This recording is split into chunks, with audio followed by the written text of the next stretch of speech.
좋은 아침입니다. 디모데전서 2장 8절에서 15절 말씀 보도록 하겠습니다. 8절 그러므로 각 처에서 남자들이 분노와 다툼이 없이 거룩한 손을 들어 기도하기를 원하노라. 자, 본문에서는 이제 기도의 태도에 대해서 이야기하고 있습니다. 앞부분에서는 이제 중보 기도의 필요성에 대해서 이야기했다고 하면요.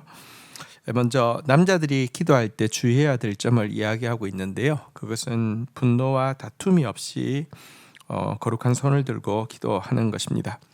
분노와 다툼이란 여기서 말하는 것은 어떤 것을 이야기할까요? 당시 유대인과 이방인의 관계에는 항상 그 분노와 다툼이 있었습니다. 혹은 지금 정치적인 그 박해가 굉장히 심한 상태에서 이것에 대해서 어떻게 대처해야 되는지에 대해서도 생각의 차이가 있었을 수 있습니다. 혹은 각자가 가지고 있는 이상과 이념의 차이 때문에도 이 분노와 다툼이 발생할 수 있습니다. 그런데 여러분, 이와 같은 분노와 다툼을 가지고 하나님 앞에 기도하면 기도 응답이 막히게 된다는 것을 기억해야 합니다. 하나님의 응답은 용서를 통해서 막힌 담을 허물고 화목할 때에만 임하는 것이다 라고 이야기하고 있습니다. 우리가 형제를 용서하지 않으면 하나님도 우리의 기도를 듣지 않으신다고 명시되어 있기 때문에 그렇습니다. 기도할 때 분노와 다툼이 우리로 하여금 하나님 앞에 기도하게 하는 에너지가 된다고 하며, 나는 기도했다고 생각할지 모르지만 하나님 앞에서는 전혀 응답될 수 없다는 사실을 꼭 기억해야 할 것입니다. 9절입니다. 또 이와 같이 여자들도 단정하게 옷을 입고 소박함과 정절로서 자기를 단장하고 따은 머리와 금이나 진주나 값진 옷으로 하지 말고 10절 오직 선행으로 하기를 원하노라. 이것이 하나님을 경외한다 하는 자들에게 마땅한 것이니라.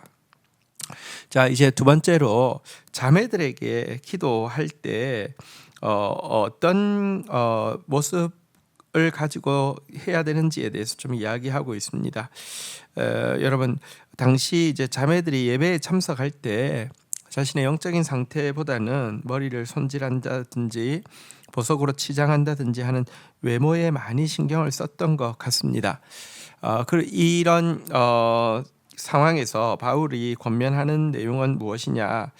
우선 진짜 값진 단장은 내 심령에 하는 것이다, 이렇게 이야기합니다. 외모가 아니라 심령을 단장해야 하고요.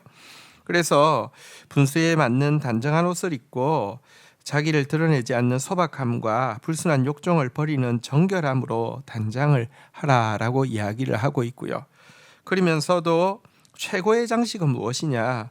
공동체의 존경과 사랑을 받기에 합당한 선한 행실이 자기를 꾸며주는 최고의 이렇게 장식이 될 것이다, 이렇게 이야기하고 있습니다. 선한 행실의 장식을 가지고 또 정말 정결함을 가지고 기도의 자리에, 예배의 자리에 나와야 된다, 이렇게 권면하는 내용이라고 할 수 있겠습니다. 11절 한번 보겠습니다. 여자는 일체 순종함으로 조용히 배우라. 12절 여자가 가르치는 것과 남자를 주관하는 것을 허락하지 아니하노니 오직 조용할지니라. 13절 이는 아담이 먼저 지음을 받고 하와가 그 후며. 14절 아담이 속은 것이 아니요 여자가 속아 죄에 빠졌습니다. 15절 그러나 여자들이 만일 정숙함으로써 믿음과 사랑과 거룩함에 거하면 그의 해산함으로 구원을 얻으리라. 자, 11절부터 15절까지는 사실 참 논란이 많이 되는 구절입니다. 자, 그런데 이 내용이 영원한 규례라기보다는 당시 교회 상황 속에서 이해하는 것이 맞습니다. 바울은 서신에서 이것은 주께 받은 것이 아니고 내 견해를 밝히는 것이다 라고 하면서 서신에 이야기하고 있는 부분들이 있습니다. 물론 그렇다고 해서 그 견해가 틀렸느냐? 그렇지는 않죠. 근데 이런 견해들은 당시에는 통용되어질 수 있지만 당시라는 시대 상황, 교회의 상황을 배제하고 영원히 변함없는 진리로 적용해서는 안 된다는 것을 또 우리에게 먼저 이렇게 환기시키는 그런 표현이, 이것은 내가 주께 받은 것이 아니라 내 의견을 말한다, 이런 경우에 해당하는데요. 여러분, 당시 유대 여성들의 지위는 한마디로 비천했죠. 일체의 교육으로부터 단절되었고요. 남편의 소유물로 취급받고 있던 시대가 당시 시대입니다. 지금으로 생각하면 안 됩니다. 2000년 전 고대 노예제 사회였죠. 그래서 매일 아침 유대인 남자들은 기도할 때마다 공공연히 여자로 태어나지 않은 것에 대해서 감사하는 것이 중요한 감사의 내용일 정도의 시대였습니다. 하지만 복음이 전파되고 교회가 설립되자 하나님의 뜻 안에서 여자들도 남자들과 동등한 자리에 앉아서 진리를 배울 수 있게 되었었고요. 뿐만 아니라 성령의 은사를 따라서 각종 사역에 동참할 수 있게 되었습니다. 그래서 예수님 이 복음 사역하실 때도 보면요, 주요한 사역에 여성들이 함께 하고 있음을, 또 여성의 이름들이 많이 나오고 있음을 우리는 보게 됩니다. 하지만 이와 같은 급격한 여성의 신분의 변화가 믿지 않는 유대인들에게 비난을 사기도 했고요. 또 일부 여성들은 해방감에 젖어서 지나치게 행동하는 여성들도 생겨나게 되었고요.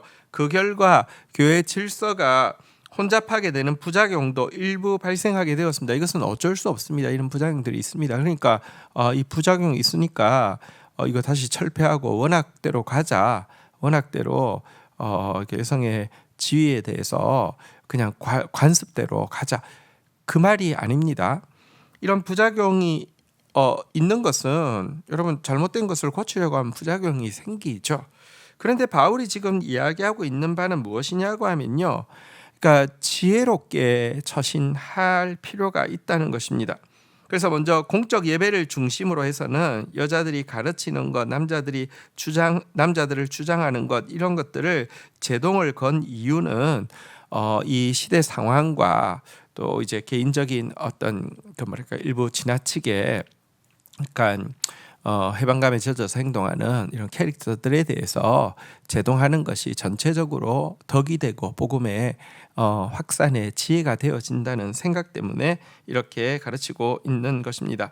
하지만 바울은 여성이 믿음과 사랑과 거룩함을 가지고 정결하게 살게 되면 하와의 범죄로 말미암아 주어진 고통이 도리어 온전한 구원의 방편이 되어질 것이라고. 그리고 사실은 이 해산함이라는 것은 자매들에게 주어진 정말 엄청난 특권이잖아요, 그죠? 이것이 정말 하나님께서 주신 축복으로 승화되어질 것이라고. 그러니까 남자가 도무지 가질 수 없는 그런 특권과 축복으로 승화되어질 것이다, 이렇게 이야기를 하고 있습니다.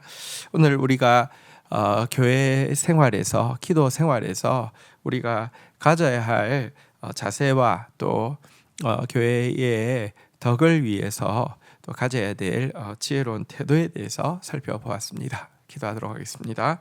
하나님 아버지, 감사합니다. 우리가 기도할 때 분노와 다툼으로 기도할 여지가 적지 않습니다. 시대 상황 속에서 여러 갈등들 앞에서 내 주장이 기도에 표출되어짐으로 말미암아 기도가 정말 하나님 앞에서 또 내 생각에 반대하는 어떤 세상과 어떤 세력에 대한 성토가 될 수 있음을 저희들이 알고 있습니다. 그러나 하나님, 정말 우리가 용서하는 마음으로, 사랑하는 마음으로 기도하지 않는다고 하면 상대가 변하지도 않을 것이고, 또 하나님께서 개입하셔서 하나님의 공의를 드러내시는 것도 도리어 방해한다는 사실을 기억하게 하여 주시옵소서. 거룩한 손을 들고 주님 앞에 기도하는 자 되어질 수 있도록 인도하여 주옵소서. 하나님, 예배에 있어서 우리가 외모를 꾸미는 것 이상으로 우리의 그 내면을 꾸미게 하여 주시고, 특별히 가장 아름다운 장식은 모든 사람의 존경을 받을 수밖에 없는 선행이라는 사실을 기억하고 선을 행하는 저희들 되어질 수 있도록 은혜를 베풀어 주시기를 간절히 간구하고 소원합니다.